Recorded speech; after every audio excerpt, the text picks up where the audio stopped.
He had in his right hand 7 stars. That's why I said he's the leader of the 7 malachim. For the malachim, or angels, are represented by stars. And he's the leader of the 7 congregations. His feet, I already read that. He had in his right hand 7 stars in his authority. And out of his mouth went a sharp 2-edged sword. Out of his mouth went a sharp 2-edged sword. So it sounds like many waters, but it is a 2-edged sword. For we know that the word of Yahweh is the sword, and Yahushua is the word. The word is the sword. Yahushua is the water. So the water is the sword. Hope that's clear. Not only that, we just read in Revelation 2 that Yahushua said, I will come to you and fight with them with the sword of my mouth. Yet now we see that the sword comes from the mouth of the last, Mikael, the Malach. Hope that's clear. So, out of his mouth went a sharp 2-edged sword. 2-edged sword. For either you are with him or against him. For he would manifest in 2 ways, as Kohen and Melech, as priest and king. For he would bring mercy and justice, and a bunch of other things that can be said regarding what the 2-edged sword represent. And his countenance was like the sun shining in its strength. In Malachi 3, it says, Behold, I send my messenger, and he will prepare the way before me. That is Yahuhanan the Immerser, John the Baptist, Eliyahu. And the sovereign whom you seek will suddenly come to his temple. That is Yahushua, Yahweh entering a human body. That would be a temple, the body. Therefore, the sovereign coming to his temple would be when Yahushua entered his body. Yahushua said, destroy the temple and I will raise it up in 3 days, meaning his body in his resurrection. And then it says, even the messenger of the covenant. Many believe and interpret the sovereign whom you seek and the messenger of the covenant as the same exact person. And in a way it is, for it is the first and the last. It is Yahweh. So it is Yahweh in that sense, being the same. But Yahweh said that he will manifest twice in 2 different times. So there are 2 different manifestations of Yahweh on this earth. 2 different manifestations of the same Elohim.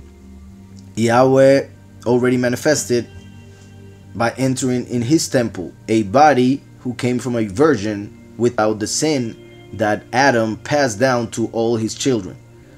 So, and Yahweh whom you seek and the sovereign whom you seek will suddenly come to his temple. But then it says, even, that's the second coming, the messenger, that is the Malach in Hebrew, the Malach, meaning Mikael, the messenger of the covenant, he who comes to confirm the covenant, the great prince, who in Daniel is called also the prince of the covenant. So in Daniel we see that Mikael, in Daniel 12:1, is called the great prince. Then he is called the prince of the covenant. And here we see that he is called the Malach of the covenant. So if we connect Daniel with Malachi and the rest of scriptures, we will see that the prince of the covenant is the great prince who is the Malach of the covenant. Yet, sadly, when Christians read Malachi 3, they say that's the Messiah. Even though that is the second manifestation, the prophet like Moshe. And when they read Daniel, they say that is the Antichrist. So it's pretty confusing how they teach those parts in Christianity. And I mean confusing when it comes to, well, yeah, because it's not the truth. So obviously it's going to be confusing. So it says here, will suddenly come to his temple, even the messenger of the covenant, the prince of the covenant, the Malach of the covenant, in whom you delight. Behold, he is coming, says Yahweh of hosts. But who can endure the day of his coming? That is the millennium, the Shabbat. Who can endure the day of his coming? And who can stand when he appears? For he is like a refiner's fire. So how can he be the Messiah when the Messiah came and he said that he is the water? Once again, we see that the messenger has fire in his eyes, for that is his soul. And we see here that he is a refiner's fire. we see that the messenger of the covenant is the last, the voice, the fire. Yahushua is the sovereign whom you seek, the temple, the word, the water. So that is in Malachi 3. Malachi 3, we see that the first verse refers to the 3 people that Yahweh would send, of whom 2 already have come in John the Baptist and Yahushua HaMashiach. But then we go to Malachi 4 and it says, for behold, the day is coming. What day? The day of Yahweh. The day in which John was seeing the whole revelation, for he was taken to the day of Yahweh, as we saw. So, for behold, the day is coming, burning like an oven. Burning like an oven. Once again, consuming fire. And we just saw here that it regarding his feet, as if refined in a furnace, meaning in an oven. So, for behold, the day is coming, burning like an oven, and all the proud, yes, all who do wickedly, will be stubble. And the day which is coming shall burn them up, says Yahweh of hosts, that will leave them neither root nor branch. But to you who fear my name, those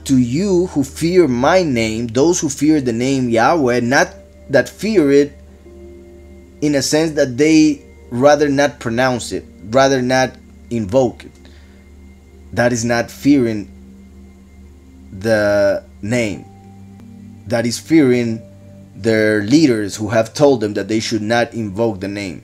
For if they truly fear Yahweh, they would read the scriptures and know that they should call him by his name. Otherwise, he will get jealous and angry. So, but to you who fear my name, the Son of Righteousness shall arise.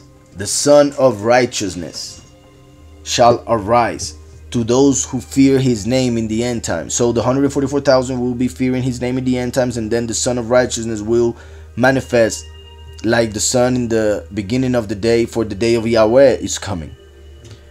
So that's why the Son of Righteousness also with it. So going back, that's why it says, and his countenance was like the sun shining in its strength. For his countenance is that of the Son of Righteousness of Malachi 4:2.